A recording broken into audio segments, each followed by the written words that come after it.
Assalamualaikum warahmatullahi wabarakatuh. Kawan-kawan sekalian, syukur alhamdulillah kita patut bersyukur kepada Tuhan Sang Pencipta, Allah Subhanahu wa taala. Mudah-mudahan kita semua, saudara maupun saya, dalam keadaan sehat walafiat sehingga kita senantiasa menjalankan tugas kita sehari-hari dengan baik. Saudara, kembali kita berjumpa di channel Jejak Semesta 65, dan kali ini kembali kita akan mengemukakan suatu uraian dari Syekh Akbar Muhyiddin Ibnu Arabi di dalam kitab Futuhat Al-Makkiyah jilid keempat. Jilid keempat ini belum pernah kita satu bagian pun belum pernah kita kemukakan di dalam video-video sebelumnya. Kali ini mungkin kita akan mengemukakan suatu uraian yang agak panjang, yaitu berkaitan dengan makna hari kiamat. Saudara, di dalam Islam maupun agama-agama yang lain, kita tahu bahwa tujuan akhir kehidupan manusia setelah dunia ini adalah di hari kebangkitan, di hari kiamat, sebagai negeri terakhir bersemayannya umat manusia atau makhluk-makhluk ciptaan Tuhan semesta alam, manusia maupun jin. Saudara sekalian, baiklah, marilah kita mendengarkan uraian dari Syekh Muhyiddin Ibnu Arabi dalam kitab Futuhat Al-Makkiyah jilid keempat itu. Saudara sekalian, ketahuilah bahwa hari itu dinamakan dengan hari kiamat atau kebangkitan karena pada saat itu manusia bangkit dari kuburnya untuk menghadap Tuhan alam semesta dalam susunan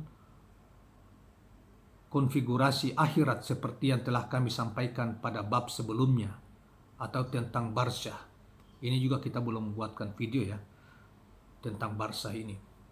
Juga karena berdirinya mereka pada saat kedatangan Al-Haq untuk memilah-milah manusia dan memberikan ketetapan sementara para malaikat berbaris bersaf-saf seperti di dalam Al-Quran surat 89 ayat 22. Allah Subhanahu wa taala berfirman, hari di mana manusia berdiri untuk Tuhan semesta alam. Al-Quran surat 83 ayat 6. yakni mereka berdiri untuk Tuhan alam semesta pada saat kedatangannya. Di sini Allah Subhanahu wa taala memakai nama Ar-Rabb. Rabb adalah Tuhan karena kata Rabb bersinonim dengan kata Malik atau raja, sehingga ia memiliki sifat keperkasaan dan didominasi sekaligus sifat rahmat dan kasih sayang.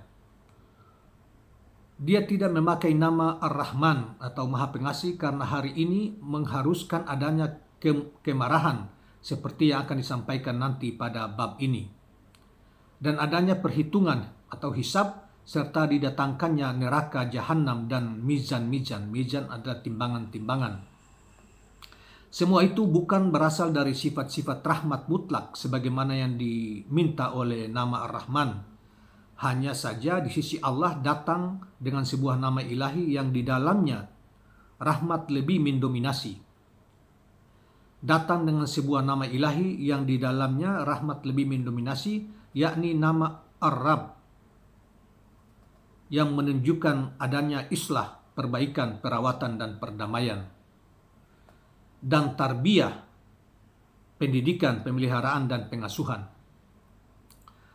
Dalam diri seorang raja dan tuan atau sayyid, karunia rahmat dan kasih sayang lebih kuat daripada sifat keperkasaan dan dominasi.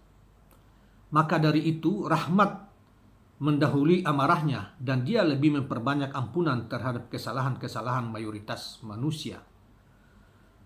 Yang akan kujelaskan dan kujabarkan terlebih dahulu adalah hal-hal yang disampaikan Allah terkait dengan hari tersebut, seperti bumi diratakan, langit digenggam dan runtuh menimpa bumi. Kedatangan para malaikat, kedatangan Rabb atau Tuhan pada hari itu di mana posisi makhluk pada saat bumi diratakan dan diganti bentuknya, serta didatangkannya neraka jahanam dan bagaimana situasinya, kemudian akan kusebutkan sebuah hadis tentang muakif hari kiamat selama 50.000 tahun dan hadis tentang syafaat. Saudara-saudara sekalian, yang dulu pernah kita di video yang lain kita pernah menyebut kata muakif. Muakif adalah tempat perberhentian dan perjalanan umat manusia di hari kebangkitan nanti. Ketahuilah wahai saudaraku, ketika manusia bangun dari kuburnya, keadaan mereka seperti yang akan kami sebutkan nanti. Insya Allah pada saat itu, Allah subhanahu wa ta'ala hendak mengganti bumi dengan bumi yang lain. Bumi diratakan dengan seizinnya dan jembatan berada di sisi kegelapan. Al-Julumat. Manusia berada dalam kegelapan tersebut saat Allah subhanahu wa ta'ala mengganti bumi dengan apa yang dia inginkan.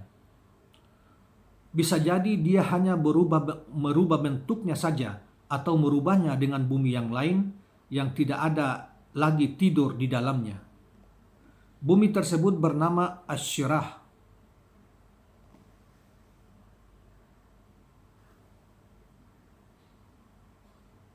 Saya ulangi, bumi tersebut bernama Asyirah. Asyirah Allah subhanahu wa ta'ala meratakan bumi bagaikan kulit yang disamak. Ta'ala berfirman. Dia Allah Ta'ala berfirman. Dan apabila bumi diratakan, Al-Quran surat 84 ayat 3. Allah subhanahu wa ta'ala menambah luas bumi itu seluas yang dia inginkan hingga berlipat-lipat dari 21 sampai 99 kali lipat luas sebelumnya. Hingga tidak kau lihat di dalamnya terdapat dataran yang rendah maupun tinggi. Al-Quran surat 20 ayat 107. Kemudian dia Allah subhanahu wa ta'ala menggenggam langit dalam genggamannya dan melipatnya dengan tangan kanannya seperti melipat lembaran-lembaran buku. Seperti yang digambarkan Al-Quran surat 21 ayat 104. Lalu melemparkannya hingga jatuh menimpa bumi yang telah dia ratakan sebelumnya, sebagaimana firman Allah, dan langit pun terbelah, maka pada hari itu menjadi rapuh, robek dan runtuh. Al-Quran surat 69 ayat 16. Setelah itu para makhluk dikembalikan ke bumi yang telah dia ratakan tersebut dan berhenti di sana sembari menunggu apa yang akan Allah subhanahu wa ta'ala perbuat pada mereka. Ketika langit telah robek dan runtuh, malaikat-malaikat penghuni langit turun dan menempati tempat-tempat mereka masing-masing. Saat itu para penduduk bumi melihat ciptaan Allah subhanahu wa ta'ala yang sangat dahsyat dengan jumlah yang jauh lebih banyak dari mereka. Sampai-sampai mereka mengira bahwa Allah SWT telah turun kepada mereka lantaran dahsyatnya kerajaan yang mereka lihat dan belum pernah mereka saksikan sebelumnya. Lalu penduduk bumi bertanya kepada para malaikat, apakah di antara kalian ada Tuhan kami atau Rabb kami? Mereka menjawab, Maha Suci Rabb kami atau Tuhan kami. Dia tidak ada bersama kami, tetapi dia akan datang. Kemudian para malaikat tersebut berbaris membentuk barisan melingkar di setiap sudut bumi mengelilingi alam manusia dan jin. Mereka adalah para malaikat penghuni langit dunia. Kemudian para malaikat penghuni langit kedua turun sesaat setelah Allah subhanahu wa ta'ala melipat dan melemparkan langit kedua beserta planetnya yang bernama Merkurius atau Katib ke neraka. Jumlah mereka lebih banyak dibandingkan penghuni langit pertama. Makhluk-makhluk penduduk bumi kembali bertanya, apakah di antara kalian ada Tuhan kami? Para malaikat tertegun mendengar pertanyaan mereka dan berkata, Maha Suci Tuhan kami, dia tidak ada bersama kami, tetapi dia akan datang. Lalu malaikat-malaikat langit kedua itu melakukan hal serupa seperti para malaikat sebelumnya, berbaris melingkar di belakang mereka pada saf kedua. Selanjutnya malaikat penghuni langit ketiga turun setelah Allah subhanahu wa ta'ala menggenggam langit tersebut beserta planetnya yang bernama Venus atau Zuhra dengan tangan kanannya dan melemparkannya ke dalam neraka. Makhluk penduduk bumi kembali bertanya, apakah di antara kalian ada Tuhan kami? Malaikat pun menjawab, Maha Suci Tuhan kami, Dia tidak ada di antara kami, tetapi Dia akan datang. Demikianlah yang terjadi seterusnya, langit demi langit hingga penghuni langit ketujuh turun. Saat itu para makhluk melihat ciptaan yang lebih banyak dari semua yang turun sebelumnya. Lalu mereka bertanya, apakah di antara kalian ada Tuhan kami? Para malaikat itu pun menjawab bahwa Maha Suci Tuhan kami, sungguh Dia telah datang dan sungguh janjinya pasti akan terpenuhi. Saudara-saudara sekalian, selanjutnya kemudian Allah Subhanahu wa taala datang dalam naungan awan dengan disertai para malaikat. Seperti disebutkan dalam Al-Quran surat Al-Baqarah 210, sementara neraka jahanam ada di sisi sebelah kirinya. Saat itu Dia datang laksana seorang raja. Sesungguhnya Dia berfirman, Sang Maharaja penguasa hari agama, Malik Yaumiddin. Surat Al-Fatihah ayat 4. yakni hari tersebut karenanya Dia dinamakan Sang Maharaja, Al-Mulk atau Al-Malik. Para malaikat semoga keselamatan terlimpah atas mereka berbaris sebanyak 7 saf mengelilingi para makhluk. Ketika itu manusia melihat neraka jahanam mendidih, menggelegar dan geram terhadap orang-orang yang zalim dan sewenang-wenang serta berlaku takabur atau sombong. Semua orang berlarian menjauh karena ketakutan dan rasa ngeri disebabkan dahsyatnya apa yang mereka lihat. Inilah yang dinamakan kengerian yang amat dahsyat. Kecuali orang-orang yang tidak disusahkan oleh kengerian yang dahsyat, dan mereka disambut oleh para malaikat sembari berkata, inilah harimu yang telah dijanjikan kepadamu.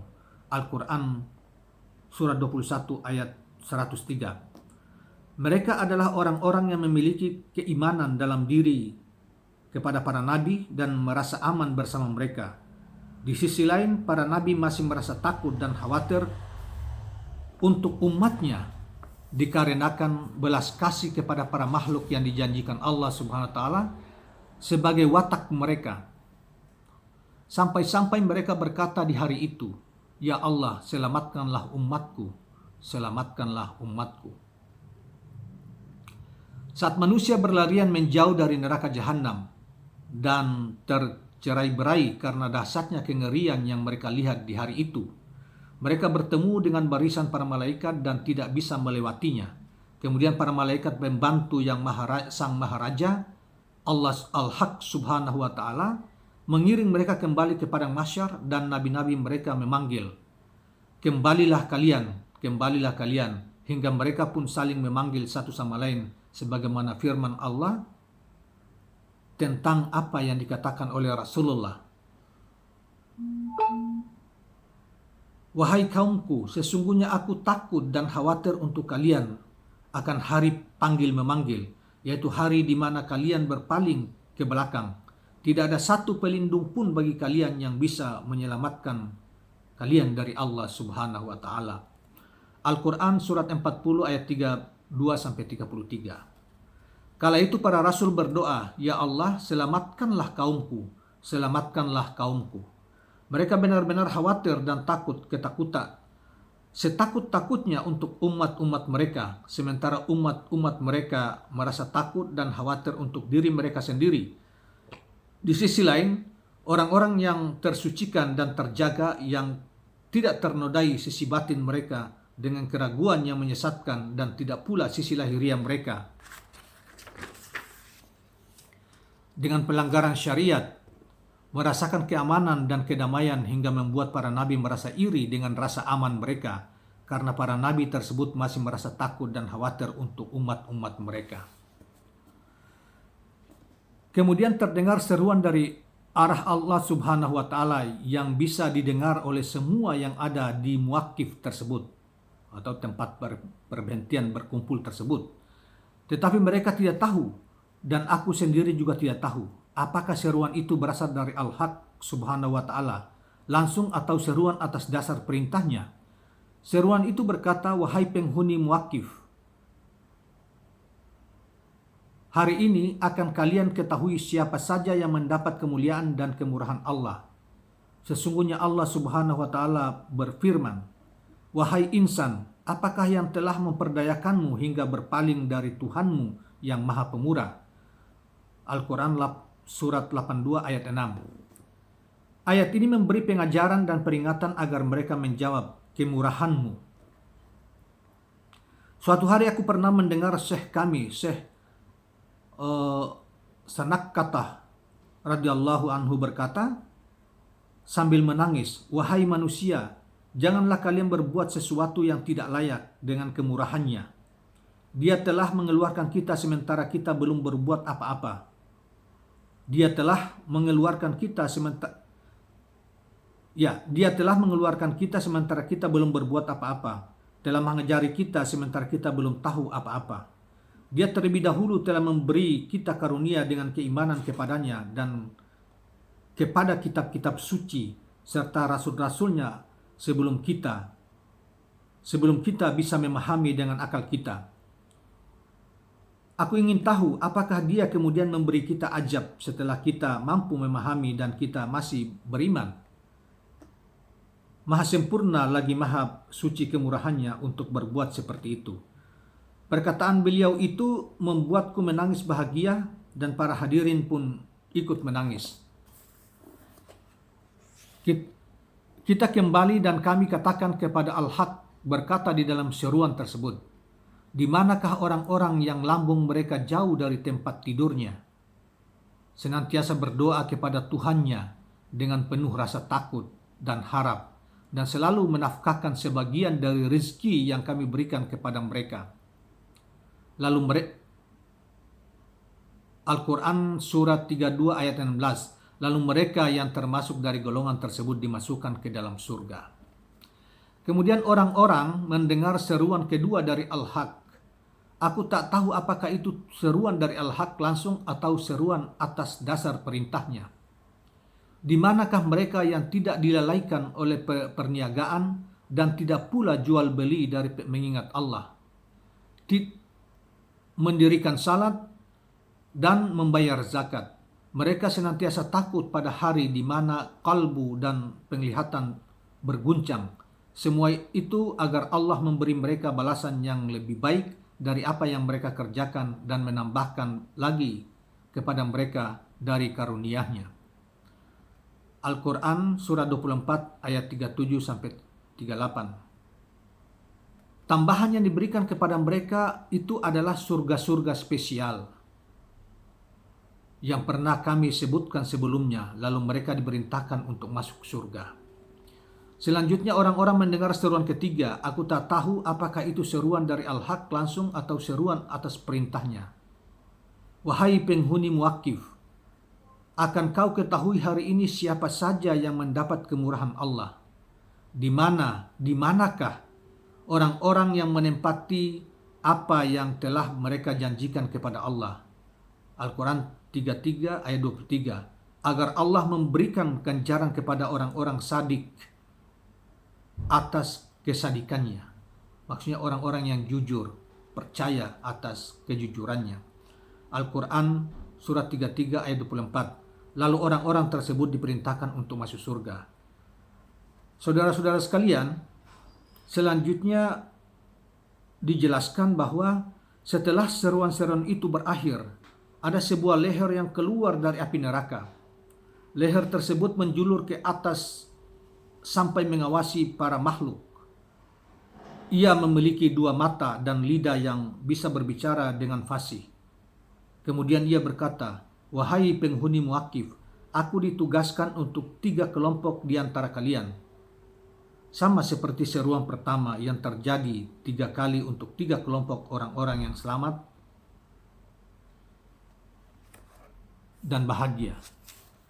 Semua ini terjadi sebelum hisab. Saat itu manusia masih terhenti di muwakif tersebut, terendam dan tenggelam oleh peluh mereka sendiri, melihat apa yang terjadi. Semakin bertambahlah ketakutan mereka dan hati mereka serasa terkoyak-koyak karena kengerian yang terlihat di depan mata.